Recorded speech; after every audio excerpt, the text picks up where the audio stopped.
গাছ আমাদের পরম সঙ্গী। মন খারাপের দিনে মানুষ পাশে থাকে না, কিন্তু গাছ নীরবে নিভৃতে আমাদের পাশে সবসময়ই থাকে। কথা বলে না, কিন্তু শান্তি দেয়। আজকে আমার ব্যালকনির জন্য কিছু গাছ কিনলাম। গাছের অনেক ভ্যারিয়েশন ছিল, কিন্তু আমি কনফিউজ ছিলাম যে কী কী গাছ কিনবো। কিন্তু আমার মাথায় কাজ করছিল যে আমি অবশ্যই বেলি ফুল গাছ কিনবো, কারণ এটা আমার ভীষণ পছন্দের একটা ফুল গাছ। খুঁজতে খুঁজতে আমি বেলি ফুল গাছ পেয়ে গেলাম এবং ছোট দেখে একটা বেলি ফুল কিনেছিলাম। ভেবেছিলাম রঙ্গনও কিনবো, কিন্তু পরে আর কেনা হয়নি। বেলি ফুল সহ আরও কিছু গাছ কিনেছিলাম। আমি সব গাছের নাম জানি না। আমার মনে হয় যে কোনো বয়সের মানুষের নিজস্ব শখ থাকা উচিত এবং শখকে লালন পালন করা উচিত।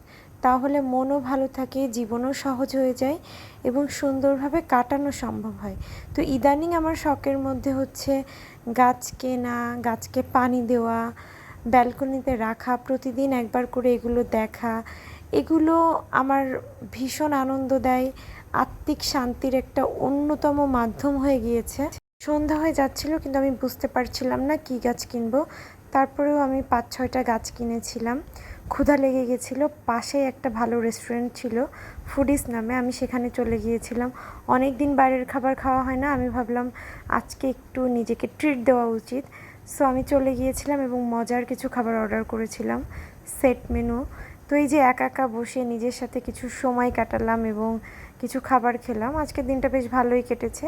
তারপরে আমি গাছ নিয়ে বাড়ির উদ্দেশ্যে রওনা দিয়েছিলাম। এই ছিল আজকের ভিডিও।